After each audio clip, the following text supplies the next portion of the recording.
Hi there.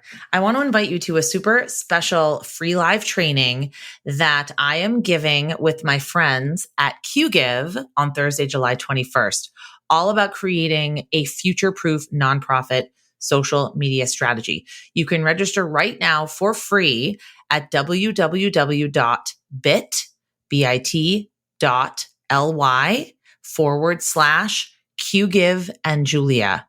Once again, www.bit.ly/QGive, QGIV, and Julia. You don't want to miss this free webinar. You can also go to the show notes of this episode and click the link to register.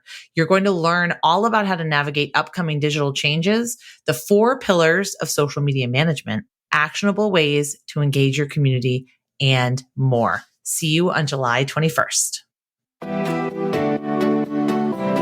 Hello, and welcome to Nonprofit Nation. I'm your host, Julia Campbell, and I'm going to sit down with nonprofit industry experts, fundraisers, marketers, and everyone in between to get real and discuss what it takes to build that movement that you've been dreaming of. I created the Nonprofit Nation podcast to share practical wisdom and strategies to help you confidently find your voice, definitively grow your audience, and effectively build your movement. If you're a nonprofit newbie or an experienced professional who's looking to get more visibility, reach more people, and create even more impact, then you're in the right place. Let's get started.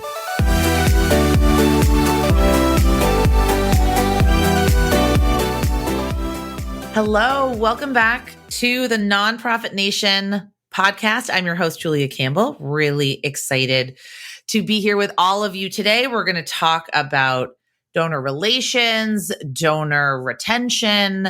We're going to talk about copywriting and all the things. And I have my friend Julie Edwards here. A lot of you probably know Julie. For 11 years, Julie was immersed in the world of animal welfare as the Director of Development and Marketing, and then the Executive Director of a regional selective admission facility. And I just learned what that was. And throughout her tenure, she learned from the best in the field and used this knowledge to take the organization to the next level, including overseeing the expansion of public clinical services to $1 million plus in annual revenue. So Julie built the organization's development and marketing communications program really from the ground up, taking annual gifts from less than $200K to more than 1 million. So she has a lot of gems of wisdom to share with us today. So Julie, thanks so much for being here. Oh, thank you for having me. I'm so thrilled to be here. Yes. Well, why don't you tell us how you got into this work and then some of the things you're doing now? So my actual professional background before nonprofit world was in marketing, communications, and public relations. When the downturn of 2008-9, I was actually working for an organization that worked in the construction and remodeling industry, which was one of the industries that was really hit hard with that particular recession. So I lost my job. I was unemployed the whole year of 2009, which was the year I turned 40. So that was, a great birthday gift. That was the year I was actually laid off 8 months pregnant with my daughter. So. Yeah, that was a great year for a lot of people. But the job came up in a selective admission facility as a humane society or an animal welfare facility, but shelter, whatever you want to call it. It does not euthanize on a regular basis. But the job came open and it was a director of development and marketing, and I threw my hat in the ring and I got the job. And honestly, I was a little daunted because I had never done fundraising. I knew I had the marketing part nailed down, but I really quickly realized that, and this may hurt some people's feelings, but all fundraising is sales. I mean, you are selling your mission, what you do as an organization to your donor, who is your customer. And once I realized that fundraising is sales and your donor is your customer, and me having my background in marketing, it was like, the light bulb went off. And I thought, I can do this because I can do marketing really well. It made such sense to me after that. And so, I spent 4 years as the director of development and marketing. And then when our long tenured executive director retired, I took that position in an interim position and then permanently. And, the organization had sort of treaded water for many years, done well, but not excellent. I was the first ED. I started going to conferences, as you mentioned. I think my first conference was in 2016, was Cause Camp, where I met great people like John Hayden, rest in peace, my good friend, Tom Ahern, who is the great grandfather. Well, I shouldn't say great grandfather. Great as in good, not great as in older. Don't hate me, Tom. But the grandfather of donor relations, and they talked about things like donor love and loving up your donors, and it just all was so like I never heard of that before. It was this new thing to me, right? So started implementing a lot of those things in our work at the Humane Society as we went, which we can talk a bit more later about how you do that. And within a 3 to 4 year period, we saw our fundraising increase from $400,000 to $1.2 million, so about 300%. And I attribute the large majority of that to the donor relations / stewardship work that we were doing, because that was really the only thing that we did that was significantly different than what we had been doing before. In 2020, again, with COVID and the recession, and I had been at the Humane Society for 11 years at that time. Nonprofit in general is a very difficult field to work in. That particular branch of nonprofit, is very exhausting, PTSD sort of exhausting. You see a lot of really bad things. I remember you telling me about some of those at John's house, I believe. Yeah, it's very wearing on your soul in a lot of ways. And I also, it's to the point where I felt like I'd done everything I could do there. And I wanted to take what I had done there and apply it to helping other nonprofits that were maybe small to middle-sized nonprofits that needed that help to sort of push themselves to the next level. Because I think there's a ton of good that can be done in the world. But, nonprofits just, and we're going to talk about Dan Pelota later, but, don't always have the time or the resources to do that. And sometimes just hiring someone to help you get over that hump, to get to that next level can really be helpful. And so that's why I started doing consulting work, which I hate the word consulting because it always makes I do too. We've got to find a new word especially because you've been on the nonprofit side and I have too. And you probably remember working with consultants, and it may or may not have been the best experience. And I feel like it does have a negative connotation. They do. I think I 100% agree with that. It's exactly like you have it on both sides of the coin. There are some people out there who say they're consultants and charge a whole lot of money and don't really have a whole lot of return. And unfortunately, you don't always know that until you're in the mix with them. And I'm very conscious about that as a consultant, that I'm probably overly touchy-feely with my clients and too open with them and direct, but that I deliver on what I say, because it's important to me, having been on the other side. I know that feeling of, especially when you don't have a big budget, that you're investing in someone to help you, that you get that return on that investment. Right. And it can be such a risk. So let's talk about donor relations. So do you think that I should say retention, matters now more than ever? And, and I will tell you why, because I was doing some research recently on stewardship, donor relations. And with COVID, the past couple of years and everybody being at home, the pandemic, over 2019, 2020, giving in the U.S. increased by like almost 11%, which is huge. That's just so phenomenally amazing to me. Yeah, and and it sounds small, but when you talk about 2020, or 2019, the giving in the States was $450 billion. That is a B dollars. An increase of 11% is a lot of money. And donors also increased by like over 7%. So that's what I love. I love that the number of donors increased. But oh no, but it's a leaky bucket. Oh no. The donor retention rate dropped 4%. So half of the people basically that came on board were lost. And that again is huge. Think about $450 billion and what those people were giving, and less, even though sort of the same amount of money to a certain degree is being given, there's less people giving that money. So, you have to really strive to hold on to the donors that you have and make sure that you're, stewarding them in all the best ways possible so they continue to give to you.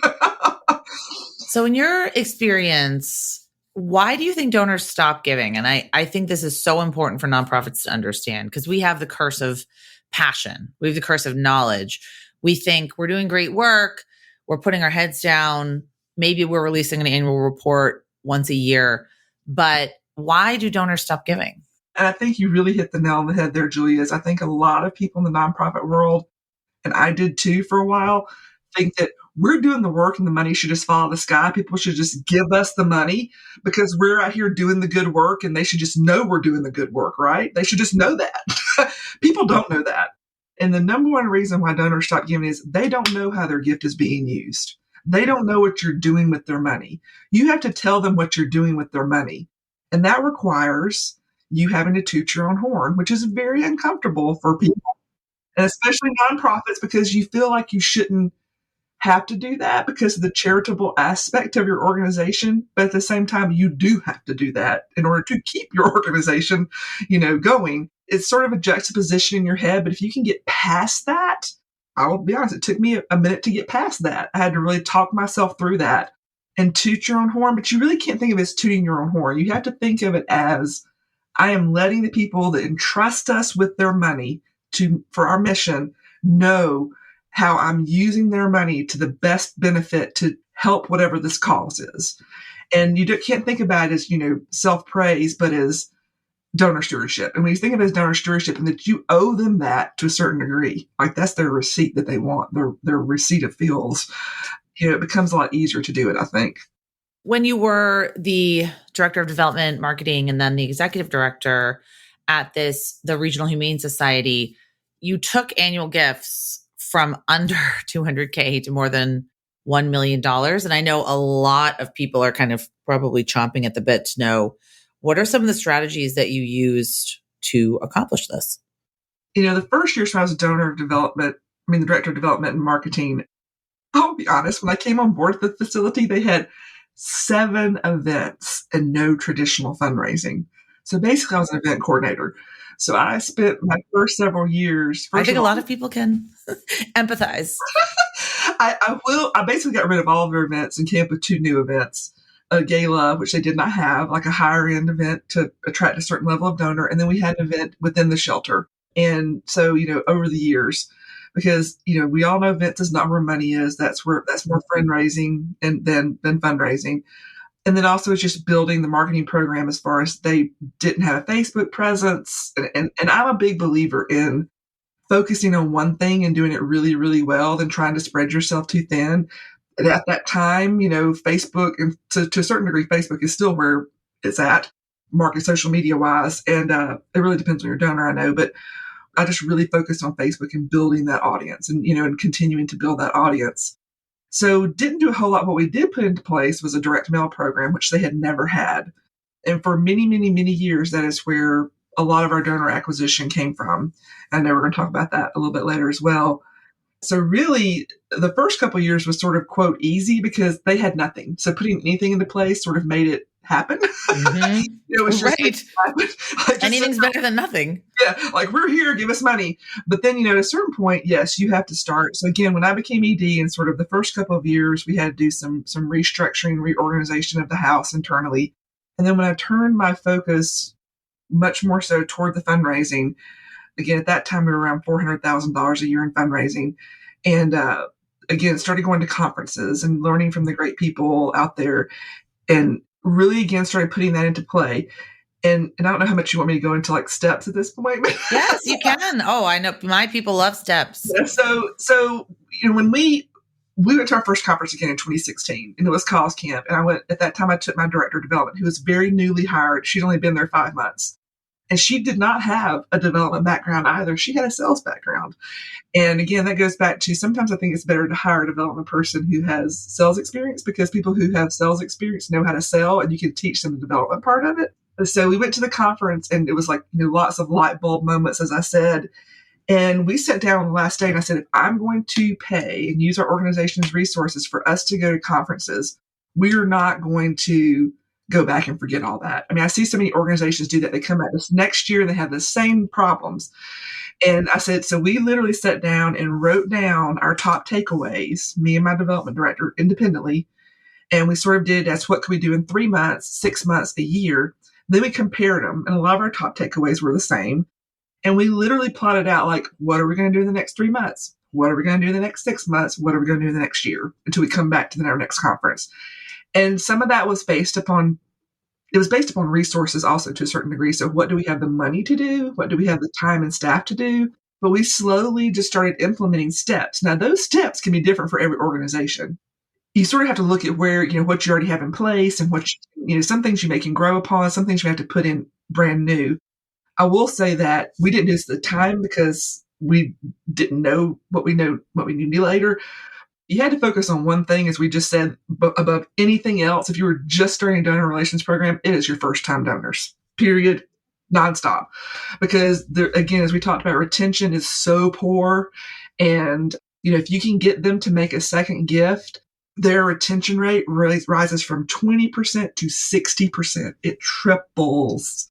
So, if you do nothing else, if you want to put some new effort into something, I would say put that new effort into stewarding your first time donors. And there are different ways to do that. But again, we just slowly started building upon that. And I'll be honest, as our money rose, I added staff. So we added a development coordinator like a year or two later. I had 2 marketing team members. But even when I left the organization, it was me, 2 development people, and 2 marketing people, and we were doing everything. So, and again, at 1.2 million with 2 major events a year, all the grants, all the direct mail, everything was being done by that team. Yeah, so it is possible to do with a smaller team. You don't have to have a huge team, but you have to be strategic and intentional. Strategic and intentional. There you go. Thank you. I love that. That's what I teach because, I teach a lot about social media. So it's so hot. It's so easy to spin your wheels, grasp at shiny objects, and lose a whole day and not know what you did.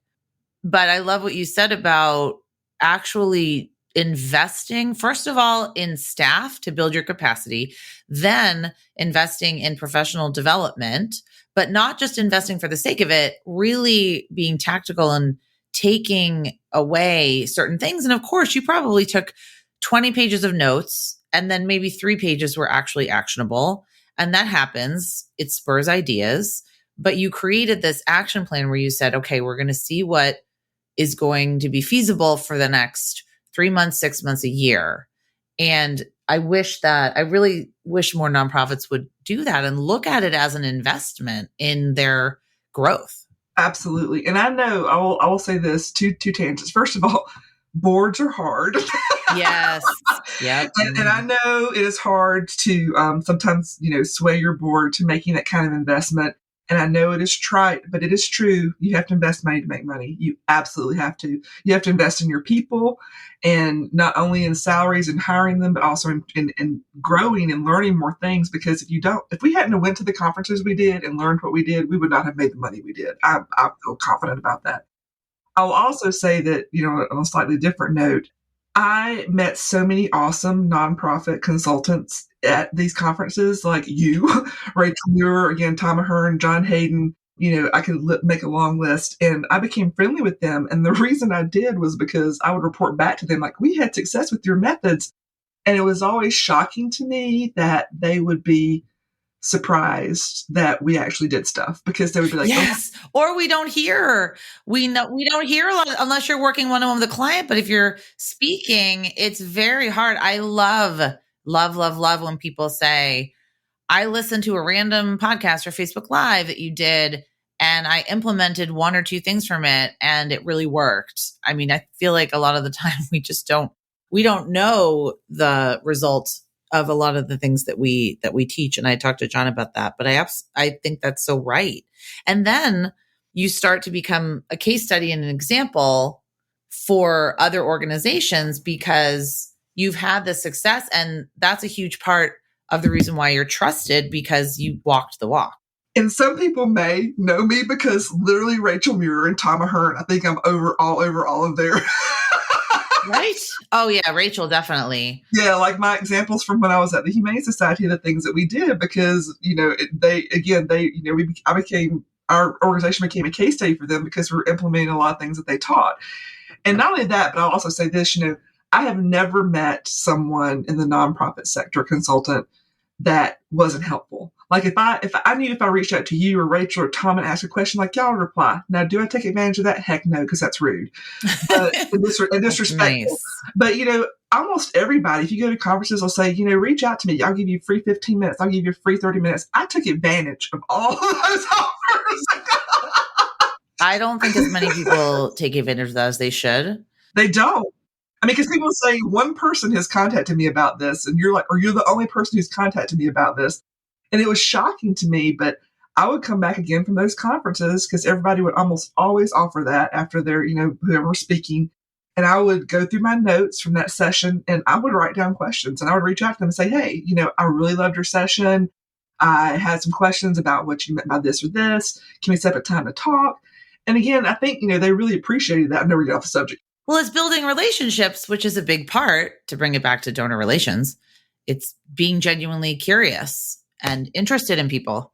But use your relationships, use your connections. I mean, not, again, don't be disrespectful to people that are trying to make a living and have a business, but there are tons of free resources out there too if you cannot get to conferences.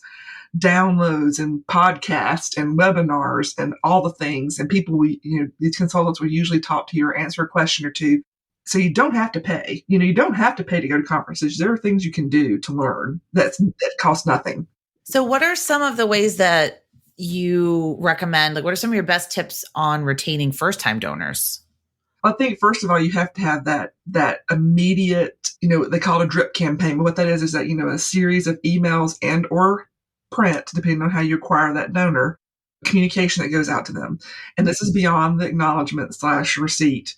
But, within a few days or less, that thank you so much gushy email or postcard or letter welcoming them to your family, to your organization.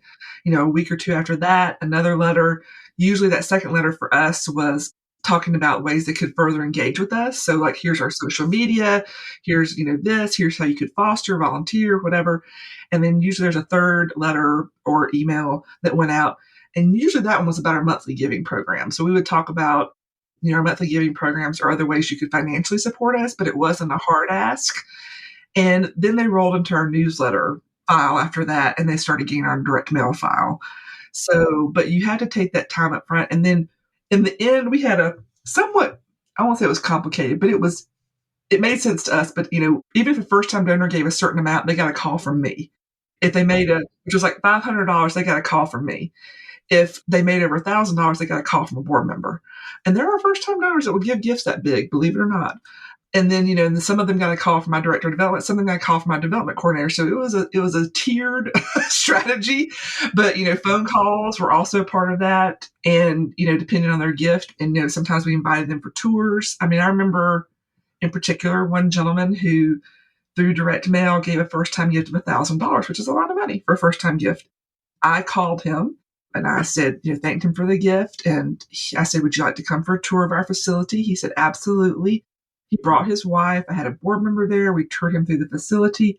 He wound up being a $15,000 a year match gift donor for our annual campaign. And by the time I left the organization, he was testing you with that 1,000. By the time I left the organization, he had given us over $65,000 in 4 years.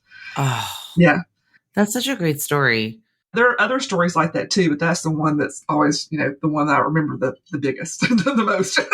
So I think the struggle, and you have faced it too when you first started at this particular organization, is where do we strike the balance between donor retention and acquisition? And I've been a director of development and marketing, and I was actually the volunteer coordinator. So I had 3 full-time jobs.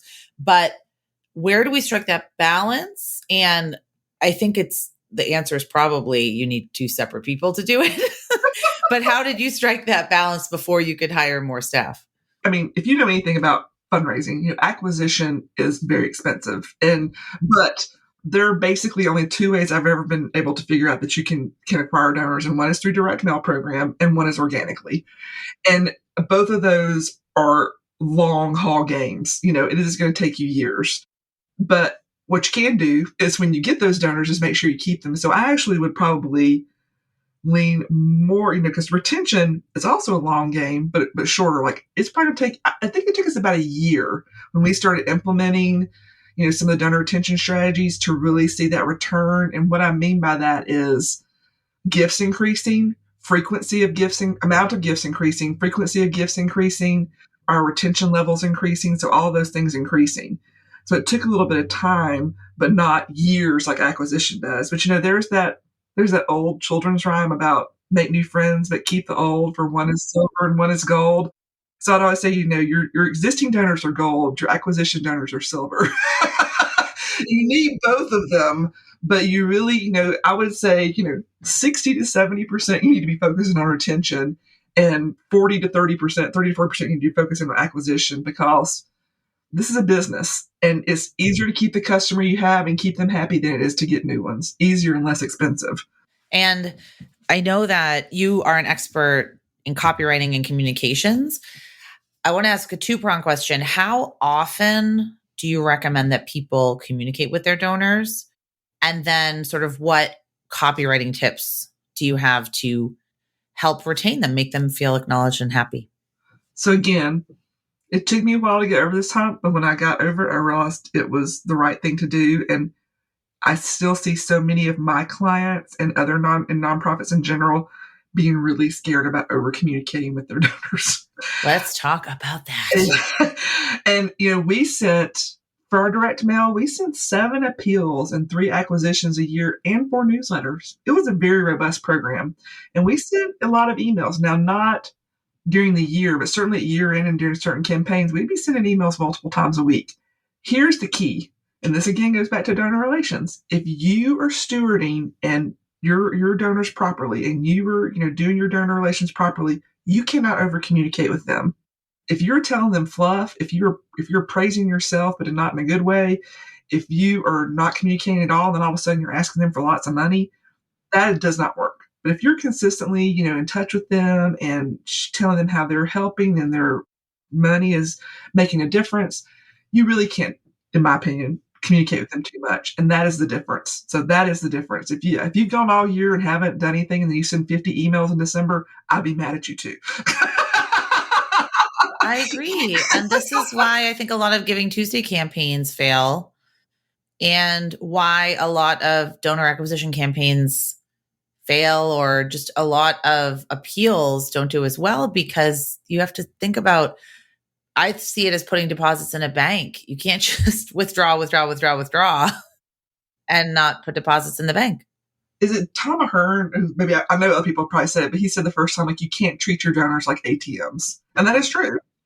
And I will tell a really quick anecdote of year end. So last year at year end, I had a client who I won't name, but they're a national organization. And they did not have a great fundraising program. It wasn't horrible, but I found that executive directors are usually operationally driven or fundraising driven. And this particular executive director was operationally driven. She was not a fundraising person. And that's fine. There's no insult in that. You're either one or the other. I was a fundraising person. So, it took me a little bit of swaying, but I remember we got up, I was doing their year-end campaign, the whole thing. I started them in September, worked them through mid-January, which, by the way, they exceeded by 55%. Yes. I love it. We're learning all the tricks. But we were doing, so I said, we need to do some stewardship leading up to year-end and Giving Tuesday, because they hadn't done any. So we were doing some different things. We sent in a little mini impact reports and other things. And I said, we need to send an email on Thanksgiving. And she said, I don't want to do that. I think it's trite. Everybody sends email Thanksgivings. It's sort of icky to me. And I said, you know what? I understand that. But do you want to be the only organization that's not sending one? And I said, and it costs you nothing. You're already paying me. I will write it. Your direct development coordinator will set it up. Costs you nothing. It's only an email. I said, why not send it? She's like, okay, you just do it. So I did it. She got back like 12 responses to that email, which she said, I don't know that I've ever gotten a response back the whole time I've worked for this organization from an email, because it was just a thanks email. It was just a thanks email. It was like, we so appreciate you, blah, blah, blah. It was very gushy, warm, heartfelt. She was actually sort of shocked. And I said, yeah. Well, you knew that was going to happen, but she just needed to see it in practice, right? Yeah, she needed to see with her own eyes. Like, I can't believe I got an email that didn't ask me for money. I mean, not from them, but just in general. And she said, this was so nice. And other people were like, I needed this today. Thank you for sending this. I mean, the responses were so positive like that. And that's just a case in point of, don't be scared to send something like that, especially when you're not asking, if you're just giving, thanking and giving feedback. People are not used to that. Yeah, they're not used to it. So what was part 2 of your question? I now forgot. I'm sorry. Well, you kind of answered it. It was, what are some of your best copywriting strategies? Like, what should we include in these communications? So I have deep feelings about this as well. And again, I saw this change in myself, but I think that people, in general, and then also when you're asking for money, feel this need to be very professional and very stoic. And like, this is very serious because I'm asking this person to give me money. And I found that that is not the way to be.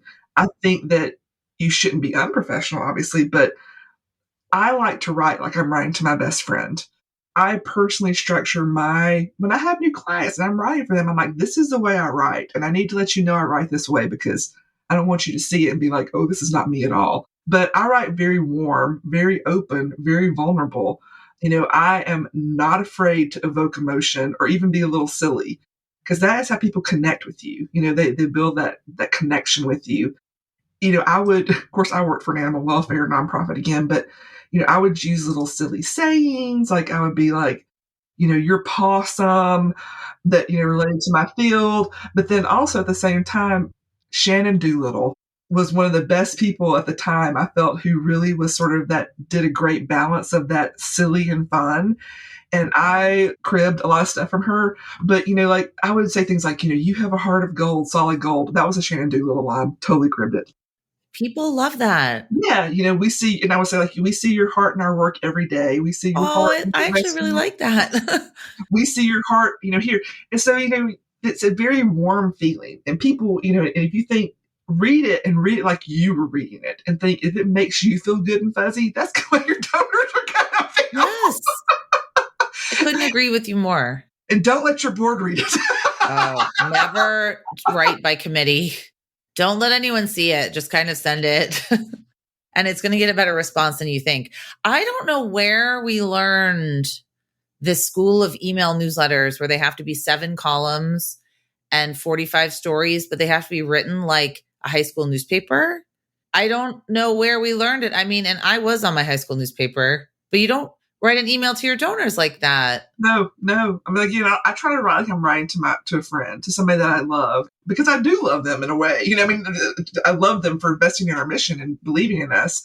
And I actually farmed that out because I could not get myself having a You background. couldn't be far enough removed from it. I agree. I see that. Having my background in PR and marketing communications and having written journalistically and having written B2B publications and a lot of, very business professional things, I could do the letters. I couldn't write long form that way. I just couldn't get it.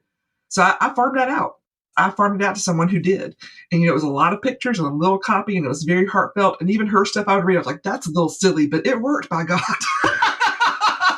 I think it caught attention, which is really important, but it was unexpected and it wasn't something they've normally seen. And I've worked with a lot of my clients on transitioning this mindset from, like you just said, the stoic, the professional, the talking about the jargon, writing it like it's a press release, and transitioning into writing something that looks like it's from a person and is to a person.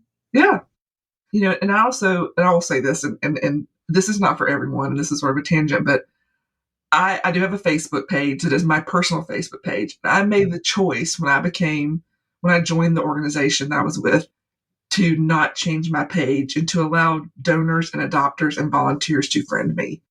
And I was very conscious of that. And so I did put personal stuff up, but not super personal. And, I had to be conscious of not being profane profanity or whatever, to be of what I put up. But it served the organization and me well as sort of the head of the organization later and the spokesperson, because I am that person in life. I'm a very big-hearted, vulnerable person. And I was always putting up almost daily pictures of me. I mean, you probably remember cuddling puppies and kittens and kissing little dogs and stuff. You were really doing that. I was really doing it. And I was like, look at this cute puppy. You need to come adopt it. But, I didn't even realize at the time how much of an impact that had on the organization by showing that side of me. And so, and I'm not saying that to praise myself, but, just, I guess my point there is make sure that, your social presence lines up with the presence of your communication, what you're sending out to people. And I think that's where people miss the boat too. And they could also be, I see other animal welfare organizations in particular putting up posts that are not like, again, we'd be super silly and cutesy on our social media posts. I remember Tom Ahern had a fit one time because, and I stole this from another organization, I ain't gonna lie.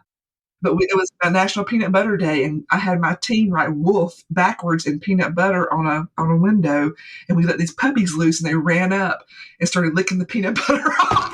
How cute is that, though? I mean, that's And adorable. it was like one of, but those kind of things are so simple, but and so meaningful, and you don't have to always put up the sad, awful stories. Some things can be silly and fun, and just show the work you do in a warm, vulnerable, big-hearted way.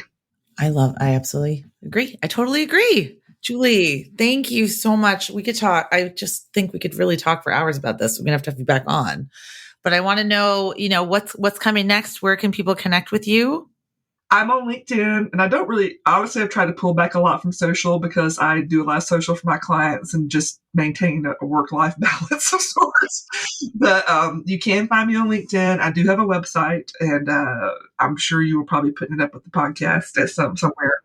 And I do offer a free minute 30 consultation, initial conversation. So if you just want to call and talk to me about your pain points, and we can see, if we can work together, if it makes a good fit. I don't really have anything per se coming up. I'm just, I've been doing this now for about 18 months, and I've had some great success with my clients. And right now I'm just enjoying doing that, helping these clients achieve their best results. And again, I think I have a little bit of a different approach because I have been on both sides, and I understand the pains they have because I had those pains as an executive director. And, as a consultant, I think that I have, a different level of empathy, maybe because I have worked in the field. You probably feel that as well. And so you can be like, I absolutely understand where you're coming from, and let me help you. My favorite quotes from Jerry Maguire: "Help me, help you." Oh,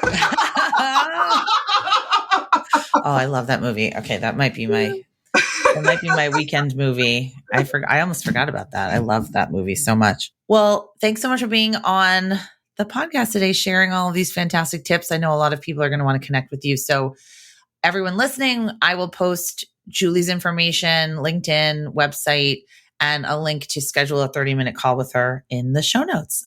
And thanks so much for coming on the podcast. Thank you. I loved it and would love to come back. Thank you all.